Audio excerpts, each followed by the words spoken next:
యెషయా గ్రంథము 53వ అధ్యాయం 6వ వచనం. మనమందరము గొర్రెల వలె త్రోవ తప్పిపోతిమి, మనలో ప్రతి వాడును తనకిష్టమైన త్రోవకు తొలగెను. ఇక్కడ చూడండి, మనమందరము కూడా గొర్రెల వలె త్రోవ తప్పితిమి. మనలో ప్రతి వాడు కూడా, ప్రతి వాడంటే మగోళ్ళే ఆడవాళ్ళు అనుకోబాకండి, అంటే మనిషి అన్నటువంటి ప్రతి వాళ్ళు కూడా తమకిష్టమైన త్రోవకు తొలగెను. ఇది చూడండి, మన యొక్క జీవితాలలో ఇప్పుడు పరిస్థితి కాదు కానీ అంతకుముందు జీవితములలో ఎక్కడెక్కడ మనం తప్పాం, ఎక్కడెక్కడ దేవునికి దూరముగా బ్రతికాం, ఎక్కడెక్కడ మనకి ఇష్టమైనటువంటిది, అంటే మనస్సుకు ఏది ఇష్టమో, మనస్సు మనలను దేనికి వైపు త్రిప్పుద్దో, దేనిని ఆకర్షిస్తుందో దాని వైపు మనం తిరిగాం. అంటే పరిశుద్ధాత్మని యొక్క ఉద్దేశం ఏంటంటే మీ ఇష్ట ప్రకారము మీ జీవితం నడవడానికి వీల్లే. ఎందుకనగా మన ఇష్ట ప్రకారము జరిగితే, మన ఇష్ట ప్రకారము నడిస్తే, లేదంటే మన ఇష్ట ప్రకారం మనం జీవిస్తే మనము ఖచ్చితంగా దేవుని యొక్క మార్గము నుండి తప్పేటువంటి అవకాశం ఉంటుంది. అందుకనే మనం ఒక స్టెప్ మన జీవితంలో ఒక అడుగు మనం తీసుకుంటున్నాం అనుకోండి, ఒక నిర్ణయం మనం తీసుకుంటున్నాం అనుకోండి, లేదంటే ఏదన్నా ఒక పని చేస్తున్నప్పుడు మన ఆలోచనలు ఏ విధముగా ఉంటున్నాయి అని మనం ఆలోచిస్తూ ఉన్నప్పుడు మనకి ఏది ఇష్టం ఉంటే అది చేసేయకూడదు. ఒక్కసారి నిలబడి ఇది చేస్తున్నటువంటి పని అది నాకు అవసరమా, నా శరీరానికి అవసరమా, లేదంటే నా ఆత్మీయ జీవితానికి ఇది ఎంత మేలు, లేదంటే నన్ను సృష్టించినటువంటి నా తండ్రి ఈ పని నేను చేస్తే ఏమనుకుంటున్నారు అనేటువంటి అన్ని యాంగిళ్ళలో కూడా ఆలోచించి మనము అడుగు వేయాలి. హల్లెలూయా. ఎందుకనగా దేవుడు అందరికీ జ్ఞానం ఇచ్చాడు, కానీ ఆ జ్ఞానాన్ని మనం ఎలా ఉపయోగించుకుంటున్నాం, దేవుని విషయంలో మన మార్గాలు ఎలా ఉన్నాయి అనేటువంటి ఆలోచన మనం కలిగి ఉండాలండి దేవుని బిడ్డలారా. చాలామంది ఏం చేస్తున్నారంటే గొర్రెల వలె దారి తప్పుతున్నారు. గొర్రెలు ఎప్పుడు గొర్రెల కాపరి వెనకాల వెళ్ళాలి. ఆ యొక్క కాపరి యొక్క మార్గములో మనం వెళ్ళకపోతే ఏమవుతుందండి, ఖచ్చితంగా ఆ యొక్క గొర్రెకు ఒక అపాయం వచ్చేటువంటి అవకాశం ఉన్నది. అందుకనే దేవుడు ఏం చెప్తున్నాడంటే, నన్ను వెంబడించండి, నా మార్గములలో మీరు నడవండి. నన్ను వెంబడించండి అని అంటే ఒకళ్ళ వెనకాల ఉండగా, దేవుడు ఏం చేయమన్నాడో మనలను, దేవుడు ఎలా నడుచుకోవాలన్నాడో, ఎలా మనం ప్రవర్తించాలో అని దేవుడు ఆశిస్తున్నాడో అవి మనం తెలుసుకుని దాని ప్రకారం నడిస్తే దేవుని యొక్క కాపుదల మనకు ఉంటుంది. మన ఇష్టం వచ్చినటువంటి రీతిగా మన జీవితాలు నడిపించకూడదు దేవుని బిడ్డలారా. మనకి ఏది తోస్తే అది మనం చేయకూడదు. శరీరం ఎప్పుడు ఏం చేస్తుందంటే, శరీరానికి ఏది కావాలో ఆ ప్రకారం మైండ్కి కూడా సందేశం అందిస్తూ ఉంటుంది. ఏమి వెళ్ళాంలే మందిరానికి ఇస్తుంది ఒక ఆలోచన శరీరం, లేదంటే వెళ్ళాం ఏముందాంలే, పర్వాలేదులే వచ్చేవారం వెళ్దాంలే, అది కూడా శరీరమే. ఇంకా చాలా శరీర కార్యాలు చాలా ఉన్నాయి. అబద్ధం ఆడదాంలే, అబద్ధం ఆడి తప్పించుకుందాంలే, అబద్ధమే కదా అని అనుకోబాకండి, అబద్ధమే పెద్ద పాపం. దేవుడు స్పష్టంగా చెప్పాడు హెబ్రీలు రాసినటువంటి పత్రికలో, ప్రకటన గ్రంథములో అబద్ధాలు ఆడేవారు పరలోకానికి చేరని దేవుడు స్పష్టంగా చెప్పాడు. లేదంటే ఎవరన్నా మనం ఒక మాట అంటే పౌరుషంగా మనం లేస్తాం. చూడండి, ఈ పౌరుషాలు కానీ, ఒక మాట అంటే 10 మాటలు వెనక్కి తిరిగి అనటం కానీ, లేదంటే ఒక కక్ష హృదయంలో పెట్టుకోవడం కానీ, అంతసేపు వాళ్ళని ఏ విధంగా గుచ్చాలి, మాటని ఏ విధంగా నొప్పించాలి, నేను నాదేంటో నేను చూపిస్తాను, దేవుని దృష్టికి అవి సరైనటువంటివి కావు. వాటి వలన మనకు నష్టమే కానీ మనకు లాభసాటి లేదు. గమనించుకోండి దేవుని బిడ్డలారా, మీ జీవితాలు దేవుని చేతిలో పెట్టుకుని నడవాలి. త్రోవ తప్పి మనం నడవడానికి వీలు లేదు. శరీరము ఏది చెబుతున్నదో దానిని మనం చేసామా ఖచ్చితంగా మనం దాని పర్యవస్థానం పొందుకుంటాం. లేదంటే సిగరెట్లు తాగమని ప్రేరేపిస్తుంది కొంతమందిని గుట్కాలు తినమని ప్రేరేపిస్తుంది, కొంతమందికి తాగమని ప్రేరేపిస్తుంది, లేదంటే కొంతమందిని దొంగతనం చేయమని ప్రేరేపిస్తుంది, కొంతమందిని మోసం చేయండి వాళ్ళను అనేటువంటి ప్రేరేపిస్తుంది. చూడండి, దాని వలన మన శరీరానికి అనారోగ్యము ఏదైనా సరే శరీరానికి అనారోగ్యమైనటువంటిది మనం చేయటం వలన దాని పర్యవస్థానం ఖచ్చితంగా దానికి అనుభవించాల్సిందే. మనం లెక్క తేల్చేస్తాడండి దేవుడు. కనుక ఆలోచించి మనము ముందుకు వెళ్ళాలి దేవుని బిడ్డలారా. లూకా సువార్త 15వ అధ్యాయము. ఇక్కడ ఒక తండ్రికి 2 కుమారులు ఉన్నారు. పెద్ద కుమారుడు, చిన్న కుమారుడు, 2 కుమారులు ఉన్నారు. వారిలో చిన్న కుమారుడు వచ్చి తండ్రి వద్దకు వచ్చి ఏమడిగాడండి? నా ఆస్తిలో భాగం ఇమ్మని చెప్పాడు. ఒక యవన బిడ్డ తల్లిదండ్రుల దగ్గరికి వచ్చి నా ఆస్తిలో నాకు భాగం ఇమ్మని అడిగితే తల్లిదండ్రుల యొక్క మనస్సు ఎలా ఉంటుందండి? ఎన్నిసార్లు ఈ కుమారుడు ఆ తండ్రిని బాధ పెట్టి ఉంటాడు అర్థం చేసుకోండి. పద్దాక నా ఆస్తి నాకు ఇచ్చేయి, నా భాగం నాకు ఇచ్చేయి, తింటున్నప్పుడు, లేస్తున్నప్పుడు, పడుకుంటున్నప్పుడు, సాయంకాలం తోటలో కూర్చున్నప్పుడు అన్ని చోట్ల విసిగిచ్చి పారేశాడు తండ్రిని. నా ఆస్తి ఇచ్చే, నాకు నా భాగం నాకు ఇచ్చే, నేను హక్కుదారుణ్ణి నీ ఆస్తికి, నాకు ఇచ్చే, నేను వెళ్ళిపోతాను. నాకు ఇంట్లో ఏం బాగల, గృహము చెరసాలలాగా ఉన్నది అతనికి. ఎందుకంటే బయటకు వెళ్ళిపోవాలి, డబ్బులు తీసేసుకుని పేకాడేయాలి, లేదంటే రకరకాలైనటువంటి లోకములో ఉన్న సమస్తమైన మాయను, ఆ మాయలో ఉన్నటువంటి ఆనందాన్ని అనుభవించాలని శరీరము ఆ చిన్న కుమారుడికి ఉవ్విళ్ళూరుతూ ఉన్నది. అదే చూసుకుంటున్నాడు, ఆ రంగుల వలయాన్ని చూసుకుంటున్నాడు. కానీ అక్కడ తండ్రిని ఎంత బాధ పెడుతున్నాను, నేను వెళ్ళిపోయిన తర్వాత నా గతి ఏంటి అనేటువంటి ఆలోచన లేకుండా త్రోవ తప్పి గొర్రె ఏ విధముగా తిరిగి సింహాల నోటిలోనికి ఎట్లాగా వెళ్ళిందో అదే విధముగా ఇతను కూడా నాకు ఆస్తి ఇచ్చే, నాకు ఆస్తి ఇచ్చే అని షంటేశాడు, విసికించి పారేశాడు. అందుకనే ఆస్తిని తీసుకుని వెళ్ళి భాగం ఇచ్చేసాడు. ఇచ్చేసిన తర్వాత ఏమైంది చదవండి ఇక్కడ. కొన్ని దినములైన తరువాత ఆ చిన్న కుమారుడు సమస్తమును కూర్చుకొని దూరదేశమునకు ప్రయాణమైపోయి అచ్చట తన ఆస్తిని దుర్వ్యాపారము వలన పాడు చేసెను. కనుక దేవుని బిడ్డలారా, మన మార్గాలు ఎప్పుడు కూడా కరెక్ట్గా ఉండాలి. తప్పిపోయిన కుమారుడు ఏదో ఊహించుకున్నాడు, ఏదో బాగుపడిపోవాలనుకున్నాడు, ఇల్లు జైలుగా అనుకున్నాడు. తండ్రి ఎంతసేపు పొద్దున్నేలే, టైంకి టిఫిన్ తిను, పద్దాక సెల్ ఫోన్ చూడబాకు, చదువుకో అని పద్దాక అంటున్నాడని అదొక జైల్లాగా, ఒక ముళ్ళ కంపలాగా ఉన్నది గనక నాస్తి ఇచ్చేసాయి అని అంటే ఇచ్చేశాడు. దుర్వ్యాపారం, ఆయనకి ఇష్టం వచ్చినట్లు. అప్పుడైతే డబ్బులు సంచి మూటగట్టుకుని వెళ్తున్నప్పుడు బోళ్ళు మంది స్నేహితులు ఉన్నారు. తప్పిపోయిన కుమారుడికి బోళ్ళు మంది స్నేహితులు ఉన్నారు. ఎప్పుడైతే డబ్బులు మొత్తం అయిపోయినాయి, కూర్చుని తింటే ఏమవుతాయండి డబ్బులు? అదే అయిపోయినప్పుడు ప్రతి స్నేహితుడు విడిచిపెట్టేసి వెళ్ళిపోయాడు. తినటానికి కూడా తిండి లేనటువంటి పరిస్థితి వస్తే ఎక్కడో అడుక్కు తినే వాళ్ళలాగా ఒకటి ఇంటికి వెళ్ళి ఏదన్నా పని ఇప్పించండి అయ్యా, కొద్దిగా సంపాదించుకొని భోంచేస్తానే, పని ఇప్పించండి అంటే ఏం పనులు లేవు వెళ్ళిపోమనంటే ఏదో ఒకటి, ఏదంటే పన్నుల దగ్గర పొట్టు వేసేటువంటి పని ఉంది, పోనీ అది చేస్తావా అని అంటే దాన్ని చేస్తా అన్నాడు. ఎందుకు చేస్తా అన్నాడు? కడుపు మాట్లాడుతుంది, ఆకలి మాట్లాడుతుంది, పరిస్థితులు మాట్లాడుతున్నాయి. యూదులు పందిని చూస్తేనే స్నానం చేస్తారండి. అంటే ఎందుకు పందుల దగ్గరికి వెళ్ళిందంటే పరిస్థితి అంత దిగజారిపోయిన పరిస్థితి వచ్చి, పంది దగ్గరికి వెళ్ళి ఏదైనా ఆహారం తీసుకుంటే చీల్చేస్తుంది అది. అప్పుడు ఏం జ్ఞాపకం వస్తుందండి? కానీ అద్భుతమైన క్యారెక్టర్ ఉంది, హిడెన్ క్యారెక్టర్ అతనిలో ఉన్నది. అద్భుతమైనటువంటి ఒక దాచబడినటువంటి వ్యక్తిత్వము ఈ యొక్క తప్పిపోయిన కుమారులో ఉంది. ఎందుకంటే అతని తప్పును అతను తెలుసుకున్నాడు. చూద్దామండి ఇక్కడ.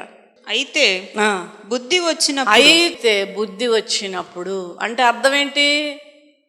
అంతకుముందు ఏం లేదు, బుద్ధి లేదు, వచ్చింది కనీసం. కానీ ఇట్లా రానేటువంటి వాళ్ళు చాలామంది ఉన్నారు. అది ఆశ్చర్యకరమైన విషయం. కానీ చిన్న కుమారులో ఉన్న అద్భుతమైన విషయం ఏంటంటే బుద్ధి వచ్చింది. వచ్చినప్పుడు ఏమనుకున్నాడండి? నా తండ్రి యొద్ద ఎంతో మంది కూలి వాండ్రకు అన్నము సమృద్ధిగా ఉన్నది, నేనైతే ఇక్కడ ఆకలికి చచ్చిపోవచ్చున్నాను. నేను లేచి నా తండ్రి యొద్దకు వెళ్ళి, తండ్రి, నేను పరలోకమునకును విరోధముగాను నీ ఎదుటను పాపము చేసి తిని ఇక మీదట నీ కుమారుడనని అనిపించుకొనుటకు యోగ్యుడను కాను. నన్ను నీ కూలి వారిలో ఒకనిగా పెట్టుకొనమని అతనితో చెప్పుదును అనుకొని. చాలమ్మా, ఏమనుకున్నాడు? బుద్ధి వచ్చినప్పుడు ఏం ఆలోచిస్తున్నాడు? నా తండ్రి వద్ద బోళ్ళంతా అన్ని వెరైటీస్ అండి టేబుల్ మీద. నా తండ్రి యొద్ద ఎంతో మంది కూలి వాండ్రకు అన్నము సమృద్ధిగా ఉన్నది. అంత సమృద్ధి అయినటువంటి ఆహారం నా యొక్క తండ్రి దగ్గర ఉన్నది. కానీ కొడుకు అనిపించుటకు అర్హత నాకు లేదు. ఎందుకంటే ఇంట్లోంచి బయటకు వచ్చేసాడు, అతని ఆస్తి సగభాగం తీసేసుకున్నాడు, ఇంకా ఏమి లేదు. ఆ ఇంటిలో పాత్ర లేదు, ఆ ఇంటిలో భాగం లేదు, ఆ ఇంటిలో ఒక కొడుకు కూడా అనిపించుకునే అర్హత లేదు. అందుకనే నీ ఇంటిలో లేదని రియలైజ్ అయ్యాడండి. బుద్ధి వచ్చింది కదా, విపరీతమైన రియలైజేషన్ వచ్చేస్తుంది. బుద్ధి వచ్చింది కనుక మంచి ఆలోచనలు వస్తున్నాయి ఇతనికి. అడుగుదాం తండ్రిని. చదువమ్మా. నీ కుమారుడు అనిపించుకొనుటకు యోగ్యుడను కాను, నన్ను నీ కూలి వారిలో ఒకనిగా పెట్టుకో, ఒక కూలివాడుగా నన్ను పెట్టుకోమని అతనితో చెప్పుదును అనుకొని లేచి తండ్రి యొద్దకు వచ్చును. లేచి తండ్రి యొద్దకు, ఆ దేశం దగ్గరికి ఎక్కడ అయితే తండ్రి ఉన్నాడో అక్కడికి వచ్చాడు. వచ్చిన తర్వాత ఏమంటున్నాడండి? వాడు ఇంకా దూరముగా ఉండగా తండ్రి వానిని చూచి కనికరపడి పరిగెత్తి వాని మెడ మీద పడి ముద్దు పెట్టుకొనెను. చూసారండి, వాడు ఇంకా దూరముగా ఉండగా. అందుకనే చూడండి, ఇతడు చేసినటువంటి పనిని బట్టి హోషేయ గ్రంథంలో ఒక అద్భుతమైనటువంటి వాక్యం ఉండదు. చదువుదాం ఒకసారి. 5వ అధ్యాయం 15వ వచనం. వారు మనసు త్రిప్పుకొని నన్ను వెదుకు వరకు నేను తిరిగి నా స్థలమునకు పోవుదును. తమకు దురవస్థ సంభవించినప్పుడు వారు నన్ను బహుశీఘ్రముగా వెతికెదరు. వారికి దురావస్థ వచ్చినప్పుడు, అంటే వారికి కష్టం వచ్చినప్పుడు, వారికి ఇబ్బంది వచ్చినప్పుడు, వారికి ఒక పాము కనపడినప్పుడు, లేదంటే ఒక రోగం వచ్చినప్పుడు, ఒక నష్టం కలిగినప్పుడు, కుటుంబంలో ఒక భయంకరమైనటువంటి పరిస్థితి ఏర్పడినప్పుడు బహుశీఘ్రముగా దేవునికి వెతికే వాళ్ళు ఉన్నారు. ముందుగానే మనము ప్రతి దినము కూడా దేవుని యొక్క సహాయము, దేవుని కాపుదలతో ప్రార్థన చేసుకుంటూ మనం ముందుకు వెళితే బాగుంటుంది. దురావస్థ సంభవించినప్పుడు బహుశీఘ్రముగా నన్నప్పుడు వెతుకుతారు వాళ్ళు. అలా చేయొద్దంటున్నాడు హోషేయ భక్తుడి ద్వారా దేవుడు. కష్టం వచ్చిన తర్వాత, బాధ వచ్చిన తర్వాత, రోగం వచ్చిన తర్వాత, ఇబ్బంది వచ్చేంత వరకు కూడా నువ్వు దేవుణ్ణి వెతకకుండా ఉండొద్దు. దురావస్థ సంభవించినప్పుడు బహుత్వరితముగా దేవుడిని వెతుకుతారు. ముందుగానే మనం దేవుణ్ణి వెతకాలి. ఇక్కడ కూడా దురావస్థ వచ్చినప్పుడు అప్పుడు ఎవరు జ్ఞాపకం వచ్చారు? తప్పిపోయిన కుమారుడికి తండ్రి జ్ఞాపకం వచ్చాడు. డబ్బులు అయిపోయేంత వరకు తండ్రి జ్ఞాపకం లేదు.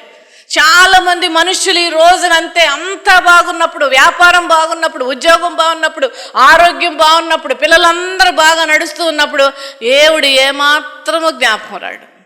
జరుగుతుందా లేదా లోకంలో ఇది? ఇతడికి కూడా ఈ బుద్ధి ముందే ఉండుంటే బోళ్ళంత ఆస్తి ఉండేదా అండి?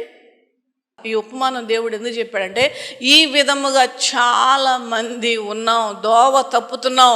త్రోవ తప్పితే చక్కని మార్గంలో వెళ్లకుండా పక్కన ఆ గాజు పెంకుల మీద, ఆ ముళ్ళ మీదో, లేదంటే ఇంకోటి దాని మీద పాము ఆ తేలి మీద వెళ్తుంటే అవి కాటేస్తాయి, లేదంటే ఆ గాజు పెంకులు గుచ్చుకుంటాయి. అదే విధముగా మన జీవితంలో కూడా తోవ తప్పి మనం నడవడానికి వీల్లేదు. అయితే అద్భుతముగా ఇతడిలో సెన్స్ వచ్చింది, బుద్ధి వచ్చింది. అనుకున్నాడు తండ్రి దగ్గరికి వెళ్తాను, నాకు అర్హత లేదని తెలుసుకున్నాడు. అంతకంటే అద్భుతం ఏంటంటే తండ్రి ఎదురు చూస్తున్నాడు. నా కుమారుడు తిరిగి వస్తాడేమో, అతని తప్పును అతను తెలుసుకుంటాడేమో.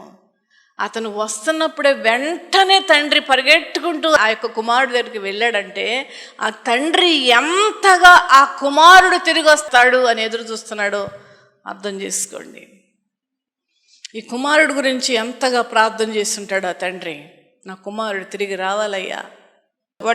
వాడింకా దూరముగా ఉన్నప్పుడు తండ్రి వానిని చూచి కనికరపడి పరిగెత్తి వాని మెడ మీద ముద్దు పెట్టుకున్నాడు. హల్లెలూయా, హల్లెలూయా. తండ్రి యొక్క లక్షణం ఇక్కడ చూపిస్తున్నాడండి. ఏంటి ఆ లక్షణం? కనికరపడ్డాడు. ఆయన కనికర సంపన్నుడైన దేవుడు. ఆయనకు ఇంకొక పేరు ఉన్నది, కనికర సంపన్నుడు. ఆ మాట కూడా ఉన్నది, ఇంకో మాట కూడా ఉంది. ఆయన కనికరములు మితి లేనివి అని వాక్యం. అసలు మితి లేనివి అని ఏంటంటే లిమిట్లెస్, దానికి లిమిట్ లేదు. ఆ లక్షణము, తండ్రి యొక్క లక్షణం ఏంటి? కనికరపడడం. అదే విధముగా కనికరపడ్డాడు. అదే గనక మనం ఆ పొజిషన్లో ఉంటే, మన దగ్గర పనిచేసే వాళ్ళమని, మన స్నేహితులమని, మన కాలేజీలో కానీ, లేదంటే మన కాలనీలో ఉన్నటువంటి వారు ఎవరైనా సరే ఏదైనా తప్పు చేసి మన యొద్దకు వచ్చినప్పుడు, ఇప్పుడు జ్ఞాపకం వచ్చానా అంటావానమ్మా? మొన్నటి వరకు ఏమయ్యా, లేదంటే ఇంకేంటి మాట్లాడతామండి? నెత్తికెక్కిన కళ్ళు దిగినాయా? ఎంత హర్టింగ్గా మాట్లాడతామండి. మనము కూడా అదే విధముగా మన ఎడలు ఎవరైనా తప్పు చేసినప్పుడు, మన దగ్గరికి వచ్చినప్పుడు మనం కనికరపడాలి. హల్లెలూయా, హల్లెలూయా. ఇది దేవుని లక్షణాలు. దేవుని బిడ్డలారా, మనం దేవుని నమ్ముకొని బ్రతుకుతున్నామంటే ఆయన లక్షణాలను మనం కలిగి ఉండాలి. ఆయన బిడ్డలుగా మనము ప్రవర్తించి చూపించాలి. కనికరపడ్డాడు. ఆస్తి అంతా తీసుకెళ్ళిపోయాడు. 10 ఎకరాల పొలం అమ్మేసి ఇచ్చాను, ఇంట్లో ఉన్న నగలు ఇచ్చాను, ఇంట్లో ఉన్న బీరువాలో ఉన్న క్యాష్ ఇచ్చాను, అన్ని పాడు చేసుకొచ్చాడు, దరిద్రుడు అన్నాడా తండ్రి?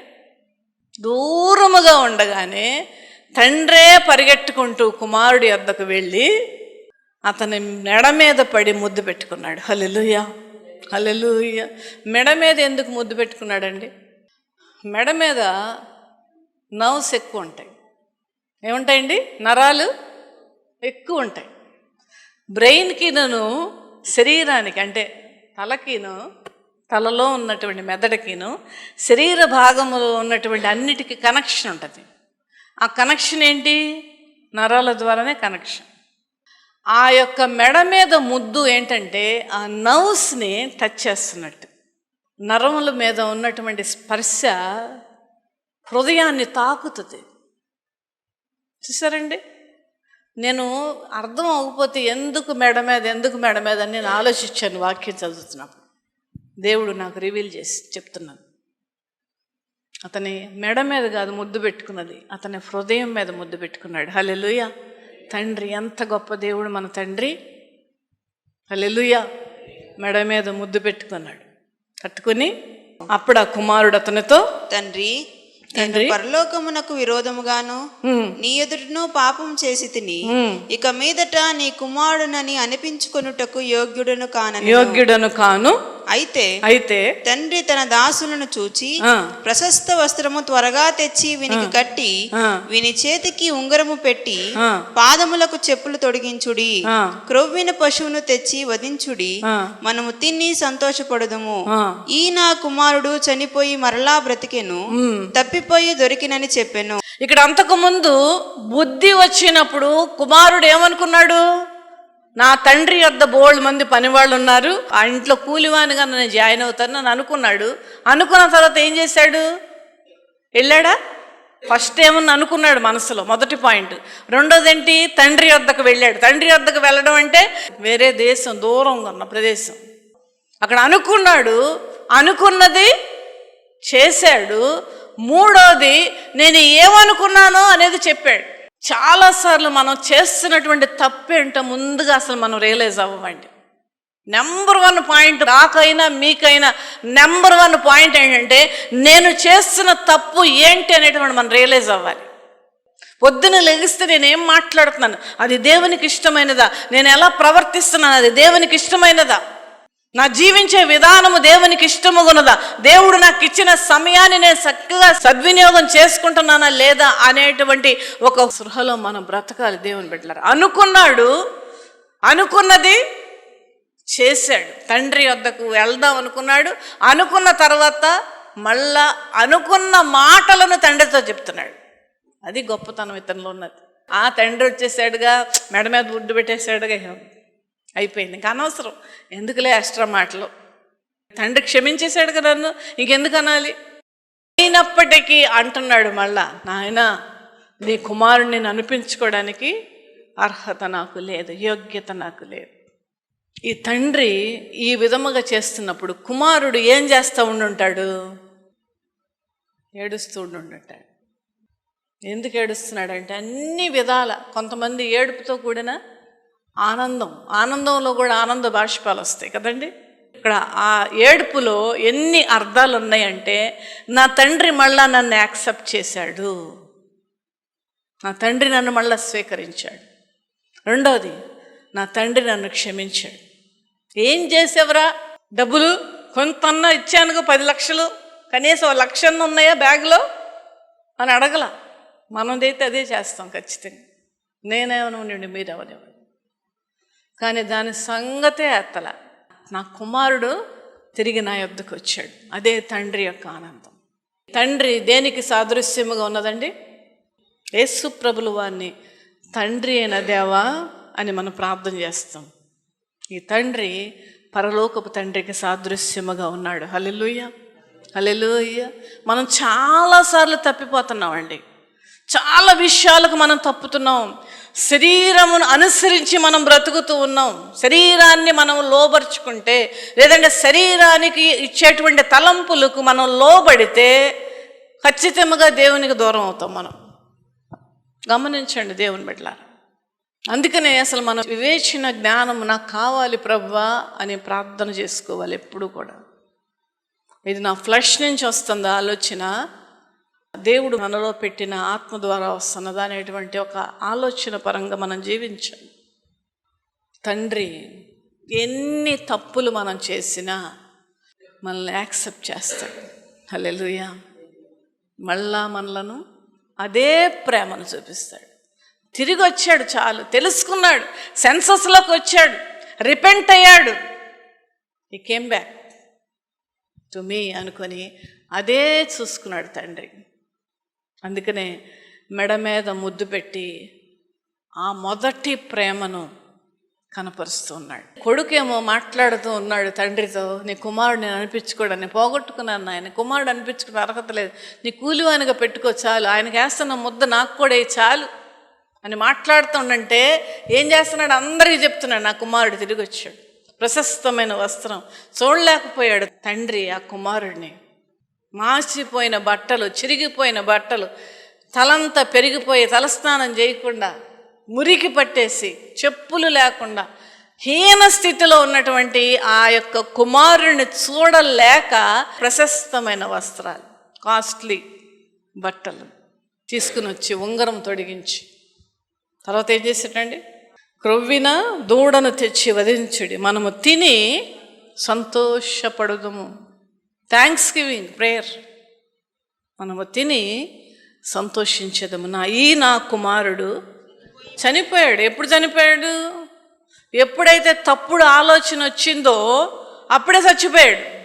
ఏ తప్పుడు ఆలోచన? తండ్రి వద్ద నుండి వెళ్ళిపోవాలి, నా ఇష్టం వచ్చినట్టు బతకాలి, నా మనసు ఏం చెప్తుందంటే అది చెయ్యాలి అనేటువంటి తప్పుడు, అప్పుడే చచ్చిపోయాడు. అందుకని యోహాను సువార్తలో ఒక మాట అంటాడు దేవుడు, నాకు వేరుగా ఉండి మీరు ఏమి, జస్ట్ నథింగ్, నాకు వేరుగా ఉండి మీరు ఏమీ చేయలేరు. కనీసం నువ్వు స్నానం కూడా చేయలేవు. నువ్వు నీ ముందు ఉన్నటువంటి నీ ప్లేట్లో ఉన్న అన్నం కూడా నువ్వు తినలేవు. ఎదురుగా షర్ట్, ఇస్త్రీ చేసిన షర్ట్ మంచం మీద ఉంటే అది కూడా తండ్రి కృపలేందే నువ్వు వేసుకోలేవు. అంటే దేవుని మీద మనం ఎంతగా ఆధారపడాలో దేవుడు బిడ్డలారా జ్ఞాపకం చేసుకోండి. దేవుని కృప మనకి ఎంతగా కావాలో అర్థం చేసుకోండి. ఈ యొక్క కుమారుడికి బోళ్ళంత డబ్బులు ఉన్నాయి. ఆ డబ్బులు సంచి తీసుకుని వెళ్తున్నప్పుడు అతని వెనకాల బోళ్ళు మంది స్నేహితులు ఉన్నారు. కనుక దేవుని బిడ్డలారా, ఎక్కడ తప్పిపోయాము మనం పరీక్ష చేసుకుందాం. ఎక్కడ తప్పుతున్నాం పరీక్ష చేసుకుందాం. ఎక్కడ నా అడుగు తప్పటడుగు వేస్తుందో పరీక్ష చేసుకుందాం. ఆ పరీక్ష మనలను దేవుని కృపకు పాత్రలవటకు సహాయం చేస్తుంది. హల్లెలూయా. అది నువ్వు ఎంత పాపం నువ్వు చేసినప్పటికీ కూడా, గత జీవితంలో, పాత జీవితంలో, పాత బ్రతుకులో నువ్వు ఎన్ని తప్పులు చేసినప్పటికీ కూడా, ఎంత పాపంలో పడినప్పటికీ కూడా, ఎన్ని చెడలవాట్లు నిన్ను ఆవరించినప్పటికీ కూడా మరలా దేవుని వద్దకు రా. నువ్వు పోగొట్టుకున్న సమస్తాన్ని దేవుడు మళ్ళీ తిరిగిస్తాడు. హల్లెలూయా, హల్లెలూయా. నువ్వేమేం పోగొట్టుకున్నావో, అది ఆరోగ్యం అవనివ్వండి, అది నీ పరపతి అవనివ్వండి, నీ సంపాదన అనుకోండి, కుటుంబంలో నీ స్థానం అవనివ్వండి, లేదంటే ఒక చదువులో వెనకబడిన తనం, ఏదైనా ఏది నువ్వు కోల్పోయావో దేవుడు మళ్ళీ తిరిగిస్తాడు. హల్లెలూయా. నీ జీవితం మంచిగా ఉండాలంటే, నీ జీవితం ఆశీర్వాదకరంగా ఉండాలంటే, కష్టాలు, ఇబ్బందులు, ఇక్కట్లలో దేవుడు తన హస్తాన్ని చాపి ఆదుకునేటువంటి విధముగా ఉన్నటువంటి ఆ దేవుడిని మీరు నమ్ముకుని బ్రతకండి. దేవుడు సిద్ధంగా ఉన్నాడు. మీ జీవితం సమర్పించుకొని, అయ్యా నా యొక్క జీవితం, నా కుటుంబం, నా వ్యాపారం, నా చదువు, నా పని అన్ని నీ చేతికి అప్పగిస్తున్నానయ్యా. ఎక్కడ కూడా నన్ను త్రోవ తప్పకుండా నేను నడిచేటువంటి కృప నాకు ఇవ్వవయ్యా అని ప్రార్థన చేసుకుందాం. చిన్న ప్రార్థన. తండ్రి అయిన దేవా, పరిశుద్ధుడా, నీకు స్తోత్రాలు. తండ్రి, ఈ రోజున మాతో మాట్లాడిన విధానం బట్టి నీకు వందనాలయ్యా. మేమందరం ఎక్కడ తండ్రి త్రోవ తప్పాము, బిడ్డలందరూ కూడా ఎక్కడ త్రోవ తప్పి బ్రతుకుచున్నారో, ఎక్కడ నాయన నీకు ఇష్టము లేని పనులు చేస్తున్నారు, ఎక్కడికి నీకు ఆయాసకరమైనటువంటి పనులు వారు చేసి నాయన నీకు దూరం ఉంటున్నారో వారితో మీరే మాట్లాడమని ప్రార్థిస్తున్నాను. తప్పిపోయిన కుమారుడు వలే తండ్రి నాయన త్రోవ తప్పి తిరిగినటువంటి వారిని మరలా నాయన నీ వైపు త్రిప్పుకోమని ప్రార్థిస్తున్నాను. వారిని వద్దకు వచ్చే మనసు దయచేయం ప్రభు. నువ్వు అక్కన చేర్చుకునే దేవుడు అయ్యా. మమ్మల్ని అందరినీ కూడా నాయన నీ కృపలో భద్రము చేసి నీ నామములో ఉన్న సకల ఆశీర్వాదాలు మేము పొందుకున్నట్టు కృప దయచేయమని యేసయ్య నామమున అడుగుచున్నాను తండ్రి, ఆమేన్. ఈ లోకం ఒక మాయని తెలుసుకున్నాను, ఏది నా సొంతం కాదనుకున్నాను. ఈ లోకం ఒక మాయని తెలుసుకున్నాను, ఏది నా సొంతం కాదనుకున్నాను. తప్పిపోయిన కుమారుని నేనైతే నా కొరకై నిరీక్షించే తండ్రి నా యేసు. తప్పిపోయిన కుమారుని నేనైతే నా కొరకై నిరీక్షించే తండ్రి నా యేసు. ఈ లోకమంతా నేను వెతకినా నాకు లేదయ్యా ఎక్కడా ఆనందం. నీ సన్నిధిలో ఒక్క క్షణం గడిపినా నా హృదయం పొంగెను, నా హృదయం పొంగెను. ఏ ప్రేమ నీ ప్రేమకు సాటి రాదయ్యా. ఎన్ని ఉన్నా నీతో సరి ఏది కాదయ్యా. ఏ ప్రేమ నీ ప్రేమకు సాటి రాదయ్యా. ఎన్ని ఉన్నా నీతో సరి ఏది కాదయ్యా. నన్ను మరువని ప్రేమ నీదయ్యా. నన్ను మార్చుకున్న ప్రేమ నీదయ్యా. నన్ను మరువని ప్రేమ నీదయ్యా. నన్ను మార్చుకున్న ప్రేమ నీదే యేసయ్యా. నీలోనే ఆనందం నా దేవా, నీలోనే నాకు జీవం. నీలోనే ఆనందం నా దేవా, నీలోనే నాకు జీవం. నిన్నా